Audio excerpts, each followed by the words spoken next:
Hi guys, welcome back to my channel. My name is Suranjali Seal, and like I always say, if you are somebody who's interested in literature and grammar and improving your vocabulary skills, then this is the channel for you. If you are somebody who is all about literature, if you are searching for a channel that would help you enhance your grammar and vocabulary skills, then this is the place to be.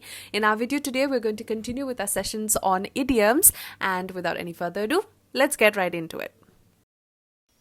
So let us begin with the first idiom for the day, and the idiom goes like this: a red letter day. So what does a red letter day? What does this idiom mean?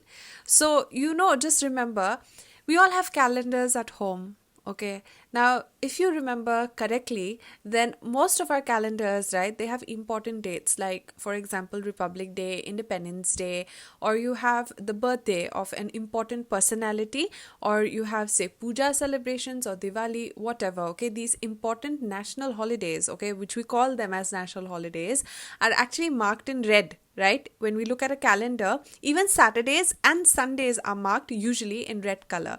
But you have to remember one thing. We usually think that, okay, all the red letters, right, all the red numbers on the calendar are holidays. Okay, so of course they're holidays. Why? Because we're celebrating an important day that is of historical significance, or an important day celebrating the birth or death anniversary of an important person. Okay, so, or international days that we celebrate, we have holidays like that. That is why it's because of the it is because of the thing that it is a holiday. It's because of 15th of August that we got independence as a country. That is why we have a holiday. Okay, or it's Republic Day, right? That is why we have a holiday.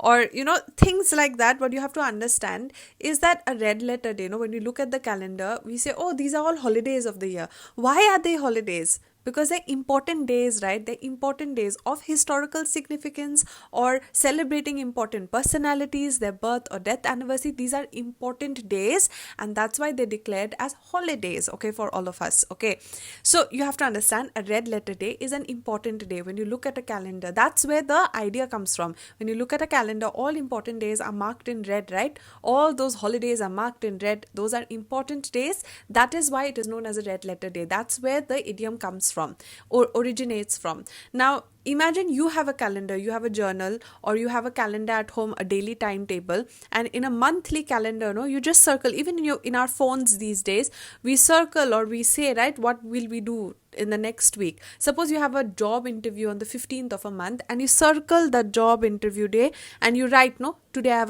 this date I have a job interview. So that is an important day for you, so you mark it with red. And you write it as job interview. That is also a red letter day. Why is it a red letter day? Because it's important for you. Parent teacher meeting, important for you. Okay, or you can say presentation in the office, you mark it in the calendar, important for you. So an important day. So a red letter day is an important day, a day that is pleasantly noteworthy or memorable. So happy and significant day, a very special day. So the idiom comes from these use of calendars, from the depiction in calendars, right? The idiom comes from there. Where can you use this idiom? You can use it if you say you got first prize in school. So you'll come home and you'll say, it was a red letter day for me when I won first prize in the race. So why was it a red letter day? Because it's a memorable day. It was a pleasantly noteworthy or memorable day for you. Or you can say that, oh, my birthday is the red letter day of every year. Why red letter day? Because it is a happy and significant day. It is your birthday, so a very special day. Or you can say, marriage anniversaries is anyone's marriage anniversary, or your own marriage anniversary is a red letter day, because it is a significant, special day, a happy moment for all of you. So what am I saying here? That red letter day, the concept comes from calendars, but the idiom can be used like this. It means an important day. So you say you went out on a date maybe with somebody, and you can say that, oh, it was a red letter day for me because I'll remember it forever. It was a memorable day. So you can use the idiom like that. So I hope this is clear. Now we'll move on to the next one: a snake in the grass. Now I want you to imagine this: a snake in the grass. How will you imagine it? I'll tell you. Suppose have you heard Or can you imagine this? Many people who are engaged in agriculture, sometimes if you visit agricultural patches of land, no, where grass is growing, tall grass is growing, okay, in fields, no, in agricultural fields, have you heard some people say that be very careful when you walk through these agricultural fields, because there might be snakes hiding in the grass. Okay, snakes can be hiding in the grass. That is, in this tall grass, no, snakes take shelter. Okay, and sometimes I think most of us have heard this in agricultural fields. They tell us to be very careful, right? You be very careful. Okay, that snakes might be there in the grass. So the concept comes from that a snake hides in the tall grass. Okay, and suppose by mistake there have been incidents also of farmers, okay, who step on these snakes because they did not realize that the snake was, basking in the sun, or the snake was sitting, no, coiled up between the grass. The farmer does not know that, and by mistake if they step on the snake, then the snake bites them. There have been snake bite cases also like that. So that's where the idiom comes from. Okay, now you imagine this. Okay, the concept I'm going to tell you. Suppose you're working in an office, okay, and everybody is your friend. All the office people know they like you. You talk to them, you talk to everybody.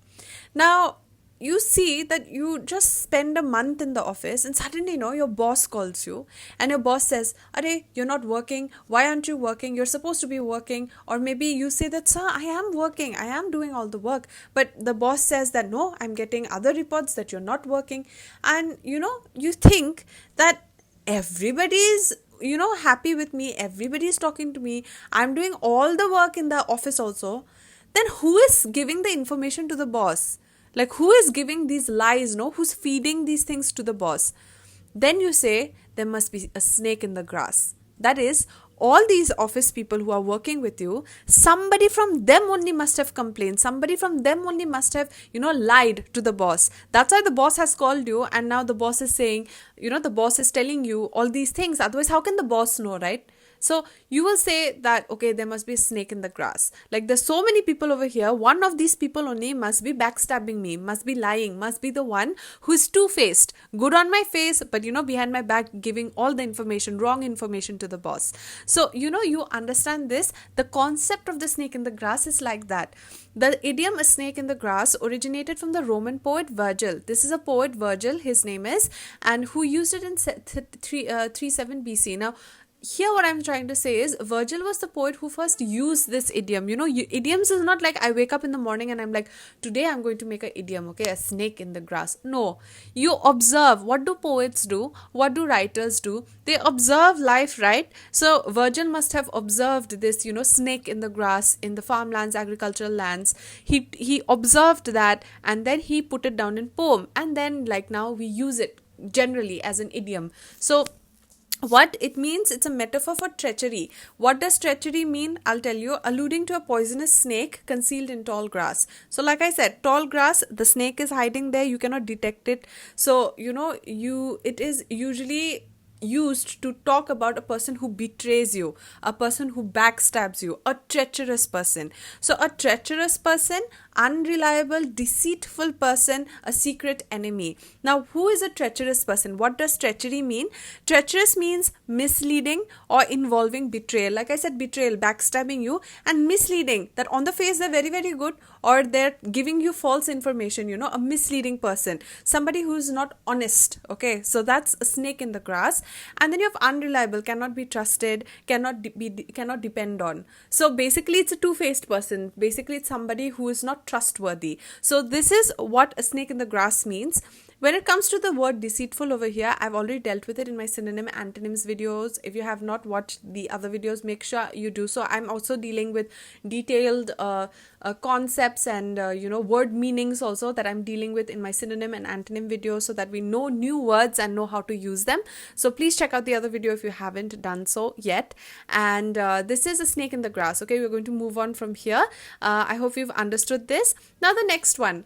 A stone's throw away. A stone's throw away, what does this mean? Now, a stone's throw is what? You take a stone in your hand, and from your point, can you throw it to another country? You cannot, right? That's not humanly possible or humanely possible to actually take a stone and throw it to another country like that. Like all across kilometers, you cannot. We are human beings. We also have our limitations, right? So a stone's throw That is, as a person, you can just throw it this far. If I give you a stone, you can just throw it a few distance, a little distance away, right? A little distance away you can throw it, but you cannot throw it very far. So that means a stone's throw is what? Just a small distance. There's not much distance between you and the other point, right? So the idiom stone's throw away originated from the idea of how far a stone can be thrown and has been used since the 16th century. Just imagine how far one can throw a stone. That's what I'm saying. If I give you a stone, how far can you throw it? That's where the idiom comes from. It's not going to be that far. We're human beings, right? So a very short distance, not far, that is quite near. Okay, so you can also, I did not give you examples, right? So for a snake in the grass, you can give the example of when our project failed, we suspected that there was a snake in the grass in the office. Okay, that is because of somebody's treachery, the project failed. Okay, something like that. Or you can say that after seeing her true colors, I realized that she was the snake in the grass all along. That is, amongst friends, you realize that, okay, after the truth comes out that, okay, this friend was the one backstabbing you. Now, a stone's throw away, it means a short distance, like I said, not far, that is quite near. So if somebody asks you, where's the shop? You say, oh, it's just a stone's throw away. It's just here only, like that. Okay, so this is the idiom how you use it. So for example, the shopkeepers, the grocery store was a stone's throw away from my house. Okay, that means it was not that far. Or the bookstore was a stone's throw away from our school. So it was not that far away. Okay, so this is a stone's throw away. Then you have a live wire. Now, a live wire, I'll just give you the characteristics first. Live wires, also known as hot wires. Live wires carry electricity from an electric pole to a home and conduct current to appliances. The idiom live wire originated in the United States between 1900 and 1905. So between the 1900 and 1905, okay, this is the 1900s period that this idiom originated. And live wires, they're hot wires. That's where the concept comes from. If you touch a live wire, you're likely to get shocked, okay, because current will pass through your body like that. So if you touch a live wire, it's likely that you're going to get shocked, right? So that's where the it has potential. So that's where the concept comes from. The live wire or hot wire, when you touch it, you're going to get shocked. Or a live wire carries electricity, to home. So you understand that it means it's lively, it's active, it has high potential. So if you look at somebody, and somebody's jumpy, somebody's running from one place to the other, no rest, okay. You have an office and you see somebody's running from one cabin to the other and then doing this work, doing 5 work all together, right, like that. You will look at that person and you'll say, oh my god, this person is such a live wire. Okay, or there's a very dull party going on and your friend comes and she hypes up the party, so you'll say, oh, she's such a live wire. It's like that. That's where the concept comes from. So a live wire means lively and active. It's a metaphor that compares a lively person to a wire carrying an electric current. For example, you might describe somebody as a real live wire if they brighten up a gathering. So you can say that her presence in the room was a real live wire in the party. That is like, she lit up the room in the party. Okay, it's like that. So her character is like a live wire, you can say. Live wire in the sense like she's such a live wire as a person. That is, she's so lively, she's so active. Okay, there's no calm and no composure. It's always lively. So this is a live wire. So now we're going to look at the last one, a needle in the haystack or a needle in a haystack. Now, you know what's a haystack, right? I've given you pictures over here. Look at that haystack and look at the big one. So we're used to that haystack. We're used to this small haystack, right? But there are huge haystacks like this. Okay, they gather hay and this is all for business, right? You all buy, sell hay, all of these things. So you look at the haystack, it's pretty big. That big a haystack and a needle in a haystack. Imagine you lose a needle in that big thing. Will you be able to find it? It seems like an impossible task, right? A needle in the haystack. It means like you're trying to search for the needle, but amongst that haystack, it's almost impossible to do it. It is going to, even if you find the needle, it's going to be after a hell lot of work. It's going to take a lot from you to actually find that actual one needle in that whole haystack, right? So a needle in a haystack means something that is very difficult to locate, that you see it will be very difficult for us to find that small needle in the haystack, right? So that's where the concept comes from. So attempting something impossible. So it seems impossible. So you needle in a haystack is like, suppose they tell you go and find the treasure. You'll say finding the treasure was like a needle in a haystack. It was impossible, right? You cannot go find the treasure or the myth. Suppose if you have to use it in a sentence, going by the myth. Okay, finding the treasure would be finding a needle in a haystack. Would be like finding a needle in a haystack. That means impossible to find.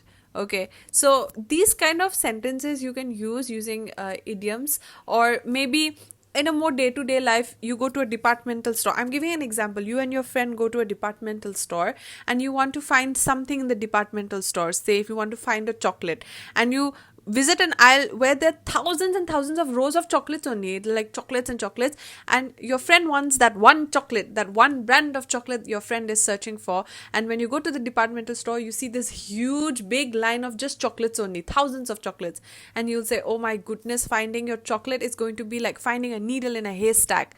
Almost impossible, because you have to search through all of it. No, so it's like that. So this is for the first slide. Now we're going to move on to the next one. Now let us have a look at the next one. This is a wild goose chase. Now what does this idiom mean? Okay, I'll tell you. Now the idiom a wild goose chase originated from a 16th century horse race where riders followed a leader in a formation that resembled a flock of geese in flight. Sounds very, very confusing. Sounds very, very overwhelming. But I'll just give you in simple explanation, simple clear-cut explanation, simple terms. Okay, I'll just tell you this. You see, when you see wild geese in flight, right? That's a bird. Geese, you know, goose, a flight. Okay, this bird flies and it flies in formation. There'll be a leader, and this is how the bird flies. I've given you an example. You see, it's like a formation. So the bird, suppose it'll go right, then all the birds from behind also will go right. If the bird goes left, then all the birds from behind will also go left. It'll follow the leader. So in horse racing, right? In horse racing, there was this. This technique where there would be a leader, okay, there would be a leader, and then there will be many horse riders behind the leader, okay, and this leader would lead. Now if the leader goes left, the horse riders will go left. If the leader goes right, so this is like resembles the flight of geese, okay, geese in flight. See, where riders followed a leader in a formation that resembled a flock of geese in flight. Now what does the idiom mean? Okay, what is the idea? The race. The lead rider would zigzag through the countryside and the other riders would follow in the same path at precise intervals. This method may have been used to challenge the horsemanship of younger or less experienced riders. Now, you might ask that, okay, why when you're in horse racing, right, when you're practicing or when you're, into this whole horse racing sport, why zigzag? Why doesn't he go straight? Why does this rider first goes left, then all the other riders will go left, then he goes right? When does this happen? Suppose I'm an experienced rider, right? I will be the leader. I'm the lead horse rider. And you are new. You are learning new. Okay, you are, say, if I'm running an academy and I'm teaching horse riding, you are a new pupil, you are somebody who wants to learn horse riding, then I will be the leader and you'll be behind me. So I will zigzag, I'll go like this, left, right, and you have to follow me. That will be like, inexperienced riders, right? People who want to learn, who want to better horse riding skills, they have to follow the leader like this. They have to follow the leader left, right. Whenever he takes a turn, they have to try to keep up with the leader so that they better their horse riding skills or their horsemanship. They will be doing this as a form of practice also. That, zigzag. Suppose now I'm riding and you see it'll be difficult for you because if you don't know how to ride the horse properly, this is your practice session, right? You're trying to master your horsemanship, better your horsemanship. So what you're going to do is you're going to follow the leader. Now the leader is going straight. Suddenly he'll take a left. Then you'll also struggle to go to the left. Then again the leader will suddenly go to the right. Then again you'll struggle to go to the right. But with more practice, you'll be able to do it smoothly. A time will come when you'll be at par with the leader. A time will come when you yourself might become the leader, right? That'll come with practice. So the thing over here is, when you are inexperienced, suppose you're a new rider and you're following the leader, when I suddenly take a left turn, it'll be impossible, right? You'll struggle to go behind me. You want to catch up with me, but you cannot because you're inexperienced, right? So the idiom comes from that idea, that the idiom originates from that idea from horse racing or goose or geese in flight, right? That you're trying to follow, you're trying to attain the leader, but because of the zigzag left right movement, right, it seems impossible. You want to catch up with the leader, but you're learning how to ride, so it becomes impossible, sometimes left, sometimes right. Okay, so a wild geese chase, right, or a wild goose chase means a futile search. The actual meaning of the idiom is this: a futile search, a foolish and hopeless search for or pursuit of something unattainable. You're trying to reach something unattainable, something which you cannot get. The idea comes from that horse racing thing, where you're trying to like follow the leader and the leader is going zigzag and it seems impossible. And so, it seems hopeless, it seems futile, it seems unattainable, but you're still trying to get it. You're still following the leader. So this is a wild goose chase. Now, what does the meaning mean? It means it's futile search, right? So like I said, if you have to go and search for a treasure, say you say searching for the treasure based on the map was a wild goose chase. There's no such thing as the golden egg, or you can say there was no such thing as the treasure. Going out on a search for the treasure was like a wild goose chase, something hopeless, something futile, or maybe somebody is in this ship, right, tumultuous ship, and you'll say that reaching the shore was like a wild goose chase. Okay, that it was hopeless search for the shore. In this weather, searching for the shore was a wild goose chase, because you cannot see the shore, you cannot see land in the middle of the sea because of the weather. So it's like that. It's a pursuit of something unattainable. You're feeling it's like a hopeless search. You will not find it. You're searching for something that you might not find at all. So this is a wild goose chase. Now we're going to the next one. Add insult to injury. This is something that we use quite commonly, right, in our lives. We say jale pe namak mat chirko. What does that mean? That do not, don't add salt to my burns, right? You're already in a very difficult, precarious situation. Don't say or do something that will make it worse, right? So add insult to injury is like that. It's the same thing. And the idiom add insult to injury comes from a story in the fables of Phaedrus. Now Phaedrus, I already talked about him in, I think, my Plato video, Aristotle video, and one of my Greek critics video. I've talked about Phaedrus. It's a book, okay? I mean, it is a work. I'm not going to dive into that right now. Just know that in Phaedrus, he's a personality. He's a person. He had written fables. What are fables? They are like stories, right, of animal characters, where animal characters give moral lessons, okay? So you can have, say, for example, in the Jungle Book, you have Bagheera and Balu, right? Balu and Bagheera, they're talking, okay? They're speaking to us. Animals that are given human characteristics. So there are stories out there where animals, are characters in the story, and they give us moral lessons. So I'm explaining this because it can be a new word that we learn today. What is a fable? So a fable is this, where animal characters impart a moral lesson. So it's a story. There they used this insult to injury for the first time, and it's way old, okay? It's way old. This idiom comes from way old. It's in the 1st century CE, okay? So what happens is, the story is about a bald man who tries to swat. Swat means to hit a fly, okay? Like when you kill a mosquito, no, that's like swatting. Or when you're hitting a fly, no, that's like swatting a fly. So swat a fly that has landed on his head but ends up hitting himself instead. That is, he's going to it has happened to us also, I think. When mosquitoes try to bite, right, we try to like hit the mosquito, but sometimes what happens, we hit ourselves only. The mosquito flies away. Now the fly says that you wished to kill me for a touch. Like, because the fly sat on his head, it's a touch, right? The fly is sitting on his head, it's a touch. So the fly tells him that you wanted to kill me because I touched you, right? So what will you do to yourself because you touched yourself? Like, मैंने तुमको हाथ लगाया, right? I touched you. So that's why you want to kill me. But, instead, you touched yourself. खुद को ही आपने मारा ना, you touched yourself. So what will you do to yourself then? So it's like adding insult to injury. It's like mockery. It's something, it is something, you make a situation worse. You're already feeling bad about something, already something bad has happened, and you say or do something that makes it just worse. So that's where the idea comes from. Now, what does this idiom mean? It means to make a bad situation worse by doing or saying something. So it's exactly that. Jale pe namak mat chirko. That's the exact thing, okay? So what are the examples? People were forced to work long hours, and to add insult to injury, the company decided not to give pay rises, okay, or raises. My car broke down in the middle of nowhere, then to add insult to injury, it started to rain. So, you know, you're already in a precarious situation, okay, and it started to rain all over that. So you're like, can it get any worse than this? So this is add insult to injury. I hope that you understood this. Now we're going to move on to the next one. Alive and kicking. This is pretty interesting, okay. This, even I hadn't an idea of this, but when I was making the video, okay, and I was doing my own research work, that's when I came across this idiom, and I found that it was very, very interesting, so I wanted to share it with you. Alive and kicking, you know, it means in good health. Okay, it means that you're in good health. Where does this idiom come from is very interesting. The phrase alive and kicking originated as a way for fishmongers. Fishmongers means fish sellers, okay, fish sellers. Those fishmongers are the ones who, you know, they catch fish and put it on the boat, right? And then people come to buy from the boat itself. So fishmongers, fish sellers, okay, to convince the customers that the fish was fresh. So alive and kicking. How does a fish behave when it's alive?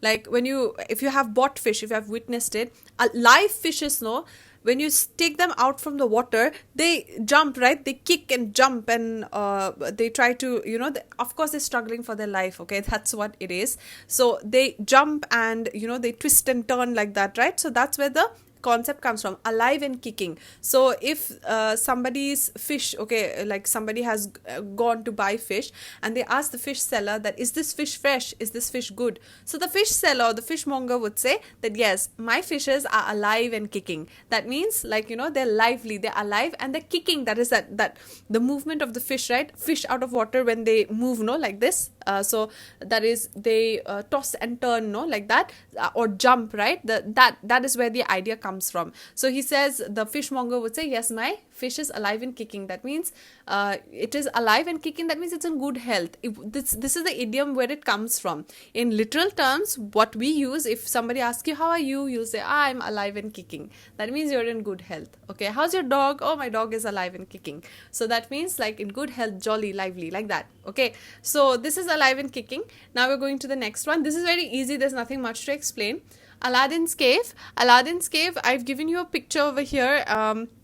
Aladdin's cave, if you've watched the movie, if you've read children's literature, if you've read Aladdin, then you know that there were so many unique, mysterious items in that cave, right? Where he found the lamp from where genie came, right? So Aladdin's lamp is not just about treasures. There were unique items in that place. So that's where the idiom comes from. It is a place filled with great number and variety of interesting things. So suppose you have to use this in a sentence, you'll say that, I went to the antique shop, and, you know, it was like an Aladdin's cave for me. Or you say that, I went to the library, and it was an Aladdin's cave for me. That is, a number, variety of interesting things were there. You can say, I went to the museum, and it was an Aladdin's cave for me. Interesting things, variety of things. Or you can say, I went to the handloom market, and it was Aladdin's cave for me. That is, there were many interesting and variety of clothes, of saris, or say of handloom things, right, that you want to buy, salwars or whatever. Okay, so you'll find these things when you find something interesting somewhere, you go variety of things, right, from where you can choose from. That is Aladdin's cave. So the next one is at the drop of a hat or dime. So dime has to do with money, and hat, you know, the hat that we wear. So at the drop of a hat, suppose you're wearing a hat and wind blows and it just blows off, right, like that. You don't even have time to catch it, just falls. Or maybe you're just standing and without any cue, the hat just falls. You don't have time to catch it. That's where the idiom comes from. It's pretty easy. At the drop of a hat means without any hesitation. Like, the hat will not tell you, right, that wait, okay, I'm going to fall. The hat doesn't give us a heads up. The hat does not warn us. A hat does not warn us. Or money when it falls, a coin when it falls, right, from our pockets, it does not tell us, right, wait, okay, I'm going to fall. It just falls, and then from the noise we hear, right, okay, I lost a coin, my coin fell somewhere. So, you know, without hesitation, instantly, without having planned beforehand. So that's where the concept comes from. A drop of a hat or a dime. Now, how can you use it in in a sentence? So you have without any hesitation. She slapped him at the drop of a hat. without hesitation, like that, without hesitation, instantly, okay, without having planned beforehand. Or you can say, she just went for vacation at a drop of a hat, without planning beforehand. She just boarded the train at a drop of a hat. She just boarded the flight at the drop of a hat. So it was like spontaneous decision making. It is like without hesitation, without thinking, you just do something. So this is this is it for this slide. Now we're going to go on to the last slide. So we are going to look at the last set of idioms for today, and this is the next one. Nip in the bud. What does nip in the bud mean? So my father and I, we garden together, okay? My father is into gardening. I'm very less, okay? But I do take an interest because of him, and he really loves gardening, and I've learned a lot through my endeavors with him. So what happened last summer was, okay, this is what I'm reminded of. Last summer, no, my hibiscus plants were getting, they were falling sick, one after the other. So, the plants, no, from the stems, there was this fungus that was forming, and it was white in color. It was like a lot of, white, like that fungus was forming, and it was spreading from one plant to the other, okay, this fungus. And then what happened is the buds, no, the flower buds, before they would bloom, no, on the flower buds, there would be a white layer almost of this, fungus. And what happened is we had to get medicines, we had to get sprays so that the plant would survive, and nothing was working. 1 week we would spray and it worked for some time. Again, after 3 days, 4 days, again the fungus would form. So what my dad did was he nipped the bud, or he nipped the stem. That is, he cut the stem, and those buds, no, the closed buds, before they bloom only the flowers, the closed buds, no, where the fungus was forming, he nipped those buds so that the plant would survive, and it did help. After that, my plants were healthy, they were recovering, they survived. So that's where the concept comes from. I've given a picture also. See, nip the bud. That is, you cut the flower before it blooms only. That's where the idea comes from. So I hope you understood this. So what does this idiom mean? It means to stop something at the beginning or at the start only. That is, before the flower bloomed only, you cut it, right? So you stop something at the start. So in a sentence, it would be, she stopped or she nipped the bud of the project in the beginning, or she nipped the bud of the project. That is, before it began, she stopped it. Or dropped something at an early stage. She nipped the bud of the idea. That is, she dropped the idea altogether. To stop something before it has an opportunity to develop. So yeah, she nipped the bud of the flower or of the plant, okay, before it could develop. So many ways in which you can use this in a sentence, but I hope you understand the concept that you stop something before it blooms, you stop something before it starts, you stop something at an early stage before it develops. So this is where the concept comes from. Now the next one, not fit to hold a candle. Now I came across this recently, and I had to include it in this video. This is very, very interesting, and after I knew the facts and I researched on it, it was very nice to know, so I want to share it with you all. Not fit to hold a candle. Now this goes back in time, okay? This is before electricity was invented. Now before electricity was invented, this phrase not fit to a candle, no, comes from that era, that time. It comes from the custom of apprentice.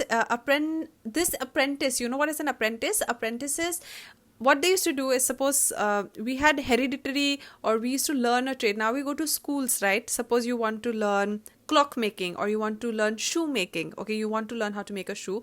So you have schools for that, design schools for that, where you learn, right, how to do all of these things. But even before electricity was invented, so this is like hundreds of years back, what would happen is, there would be apprentices, okay? Apprentices, no, I say, suppose you're a 16-year-old person or a 12-year-old boy or a girl, and you're going to a shoemaker, you stay with the shoemaker and observe him. You observe him and you learn the trade. You observe how a shoe is made, and then you learn. That time computers were not there. That time you could not go to a school that was designed for, fashion and designing and shoemaking and graphic designs, all of these different things that we go for today, no, because of our tastes. It developed gradually, but before it was not there. Before, you would go to a shopkeeper, you would go to a bookseller, you would go to a shoemaker, or you would go to a baker, in a bakery. You would stay with those people and you would learn their trade. Okay, you would learn. Ironsmiths, goldsmiths, you would stay with them and learn how to, do all of these works. So when electricity was not there, Suppose you're a 10-year-old kid or you were a 8-year-old kid and you want to learn how to make a shoe, and you go to the shoemaker and you say, please teach me how to make shoes, no? So the shoemaker, no, will say, okay, come, you learn from me. So there were instances where, you know, the child, no, the 8-year-old child, like suppose you're coming to me and you say, ma'am, please teach me how to paint, or please teach me how to make a shoe. So you are a kid, suppose you're a kid, you're 5 years old and you're coming to me and you're like, I want to learn how to learn how to paint. Or you're 10 years old and you're saying, I want to learn how to paint. And I'll tell you that, okay, so when I'm painting, no, I'll tell you, you hold this candle for me, hold this candle near my painting. So till the time I'm painting, right, you'll be holding a candle. You'll hold the candle in front of my painting and you'll observe. You'll observe how am I painting, what colors am I using, what technique I am using, and you learn, no, like that. So same thing, apprentices holding candles for their masters. That is, you're learning something from someone and you're holding a candle for him. That time electricity was not there. So before electric lights, craftsmen would have apprentices holding candles so that they could see what they were doing. This was not a skilled job, and the apprentices were often children. Being told that you weren't good enough to hold a candle was a great insult, as it meant you were not good enough to do the skilled work of the craftsman. Now suppose you have a dream to become a shoemaker, you have a dream to become a painter, and you're just this little kid, you're 5 years old, 10 years old, coming to me, and you know that you're coming to me and you want to learn the trade, and I'm telling you, hold this candle, and we are going to hold when you're going to hold the candle, no, you cannot hold it, and I say, you cannot even hold the candle, you're not even fit to hold a candle. So it was a great insult for the kid, you know, because the kid is looking up to you. For the kid, you are everything. For the kid, you know, he's looking up to you and he's like, I want to become like you, and you only are saying that, you know, you can't even hold a candle. It was like a great insult at that time. Sometimes, you know, our teachers do it deliberately. Why? Because it will push you harder. Suppose you get very good marks, okay, suppose you get 90, say you get 87%, saying, your teacher will say, oh, you did not do up to your mark, yeah, you did well. 87 is a very, very good percentage. And then your teacher will say, no, you did not do well, yeah, that means you have the potential to get 90, that means you have the potential to get 92. Okay, so sometimes we do it deliberately so that you do well, so that you push yourself harder. So in this sense, okay, in this sense, not fit to hold a candle at that time. Imagine you're saying it to a little kid, it'll hit him, right? So that time it was like an insult for the kid, okay? It would be a big thing if somebody would say you were not fit to hold a candle also. So the phrase implies that someone is not good enough to do even a simple task, that you just have to hold the candle, you can't even do that. So what does not fit to hold a candle mean? Inferior, cannot be compared to, implies that someone is worthless, something is not as good as something else. The phrase to hold a candle to literally means to compare something to something else. It is used for comparison, okay? That is, you can say her present book, okay, the book that she's writing now is good enough, but it can't hold a candle to the previous one. That means her present good is fine, but the previous one was too good. So you're comparing. The present one is inferior, you're saying, right? So, you know, her latest book is readable, though it cannot hold a candle to the previous one. You know, it can't hold a candle to the previous one. So it is a thing like, how will I say? You do not directly go and say you're not fit to hold a candle. It's usually to compare. When you say that, you know, my previous apprentice was so good, okay, my previous apprentice was so good, but but she or he or she could not hold a candle to my present one. That means my previous apprentice was not good. You're comparing previous apprentice to the present one. So this is the kind of idea that we're going for. So I hope that you've understood this. It means inferior. When you compare something, then only you'll get know what is if you compare two things, then only you'll know that if it's superior or inferior, right? So it's a comparison. It implies someone is worthless. You're not even fit to hold a candle means it's worthless. So this is not fit to hold a candle. I hope that even the background check was very interesting for you. It was interesting for me, so I thought that I had to share it with you all. Now we're going to the next one. Not one's cup of tea. There's nothing much to explain in this one because it's very common in our everyday usage. The phrase my cup of tea was used in Britain in the late 1800s to describe something that someone enjoyed. So if you say this book is my cup of tea, For example, if you say this book is my cup of tea, that means you really like the book. Okay, this genre is my cup of tea. This is a genre you enjoy. If you say this food is my cup of tea, or you say this place is my cup of tea, that means that's the kind of place you like to be in. Now, the phrase "not my cup of tea" was added in 1920s to mean the opposite. That is, when you say this is not my cup of tea, that means this is not the book I like, this is not the place I like, this is not where I want to be. So, something that is not someone's liking or interest. If you say, do you like horror books? You'll say, oh, horror books are not my cup of tea. Not one's choice of preference. Do you like, coffee, or you like tea? Then coffee is not my cup of tea. So that means you're not interested in coffee. So, you can use the words in this way. So this is pretty easy. We're going to move on to the next one. On thin ice. Okay, so thin ice, I'm giving you a picture over here. Do you see that? I think we've seen it in many movies. If we haven't seen it in real life, at least pictures and movies we have seen, or videos we have seen. But thin ice is like this, okay? It's very, you have to be very careful while walking on thin ice, okay? Chances are that it might break, and there's freezing water below, right? So many movies you can see that depict this. Usually when there's a conflict going on, they're running on thin ice, and the ice starts cracking from behind. So it's basically a dangerous thing. It's a risky thing, because thin ice is not thick, right? Thick, it's thin. It's just the upper layer of the water that's frozen. So there's a chance that it might break. So what does it mean? It means in a precarious, dangerous. What does precarious mean? I've given in brackets. What does precarious mean? Precarious means dangerously likely to fall or collapse. This is again a new word that we have learned today. Precarious means dangerously likely to fall or collapse. If you say this building's foundation is in a precarious situation, if you say like that, that means the building's foundation are not strong. It might collapse. Okay. If you say, like I'm giving an example, if you say this building's foundation is in a precarious situation, that means it is likely to fall or collapse, okay? Or if you say that, oh my God, our group is in a precarious situation, that means we can fall apart. The group is going to break up. If you say that the group is in a precarious situation, our relationship is in a precarious situation, anything is always negative, okay? A relationship is in a precarious situation, it's also negative. So, on thin ice means on thin ice, okay, this is the idiom. It means in a precarious or risky situation. So you understand this, right?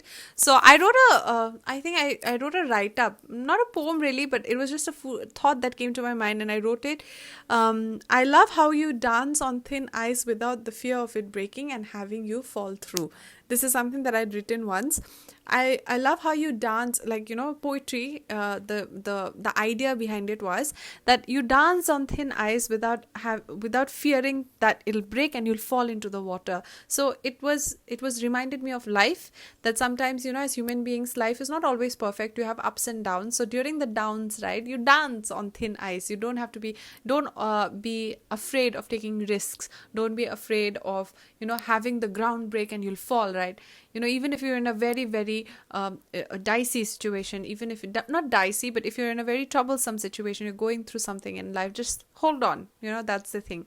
So you dance on thin ice without the fear of it breaking and having you fall through. If you're trying to do something very difficult, if you're preparing for something difficult, studying, trying to make your life, if it might seem hard in the beginning, but you will go through. You will go through. You will achieve it. Just keep at it. Don't give up.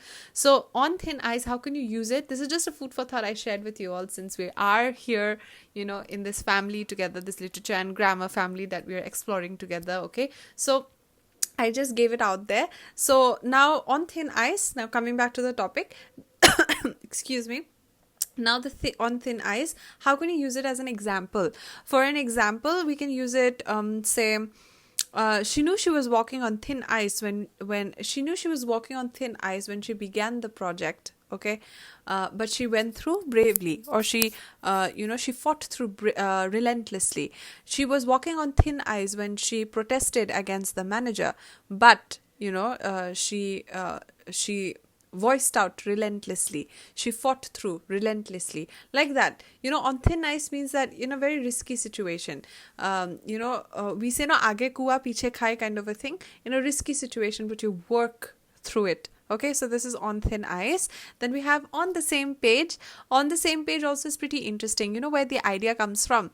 Suppose you and I are attending a meeting. Okay, this is a company meeting, or say tomorrow we have a program to do, and I will give you remember we have those program lists, and then we have, say, you and I are organizing a program and we have to do a meeting. Then I will give you a list, or maybe I'll give you a write-up, or I'll give you a heads up on what we are going to do. So suppose I'll email you, suppose you and me tomorrow we have a meeting. I will email you something and I'll say, please check this out, I have written down everything that we have to talk about in the meeting tomorrow. I'll send you that email. Now you at home will read everything, and I'll say that please bring a copy also, okay, to the meeting. So you'll print it out, you'll take that whatever I have given you, right, that this has to be achieved, the goals, and all the PDFs I've sent you. You read it, you print it out, you bring it to the meeting. So you, me, and everybody else have one copy, right? That's one copy of everybody. It's an itinerary. It can be anything. Not really an itinerary. It can be anything that you think that we need to be on the same page in the meeting. That is, you tell all the members that you keep a copy of all of this. We are going to talk about it tomorrow. So that's where the idea comes from. Okay, and so see, the idiom on the same page likely originated in business meetings and classes where everybody needed to be reading from the same page to understand the discussion. So suppose I'm giving an example. Tomorrow is Environment Day, or day after is Environment Day. Tomorrow we need to have a meeting. So I'll list out the plans for Environment Day program. I'm going to list out the, say, new acts and agendas and everything of the Environment Day program, and I'll send you. And you at home, I'll say that I've sent you an email of all the programs and all the acts and all of these agendas. Please read it, get a copy, and come to the meeting tomorrow. So you'll come to the meeting with that page. So now when I'll say please turn to page number 17, we are going to discuss this now. So in the meeting, everybody will turn to page number 17. So we need to be on the same page when we're discussing it. This happens in business meetings, so that's where the idea comes from. Another thing, it may have originated in choral singing, chorus, no, when a group of people are singing together, where all singers needed to be on the same page. So on the same page means like when the chorus, or if you've watched, right, orchestras playing, when the orchestras are playing, they need to be on the same page, right, where the notes are written, the same page, so that they are in harmony. So that's where the idea comes from, either from business meetings or from chorus singers who need to be on the same page. They need to be on the same page so that they sing in harmony. Okay, the same page so that they sing in harmony. Now, what does this idiom mean? The idiom on the same page means that people have shared a shared understanding, agreement, or alignment on a particular topic. It can also mean that people are working together towards a common goal, to understand and agree. So with regards to the project, he and I were on the same page. Okay, or you can say that regarding the protest, he and I were on the same page. Okay, regarding the results of the vote, he and I were on the same page. It was like that. It is like that. So you have, you just have a shared interest, a shared understanding. You have an agreement. Basically, you're on the same page. Okay, you agree with somebody. Or, it can be any particular topic. Say, regarding global warming or globalization, we were on the same page. Okay, regarding water management, okay, and pollution control, we were on the same page. So, like that. So, I think this is it for today. I think that you've all understood the idioms today. They were pretty interesting. I included background checks so that, these idioms are easy to identify in exams. Sometimes when we don't know the background, we just try mugging up idioms, but grammar and vocabulary is a skill. We have to harness this skill. I always say this. We have to harness the skill. We cannot mug up vocabulary. It's something that we have to understand. So that's what we're trying to do in these idiom videos and all the other vocabulary videos that we're going to cover.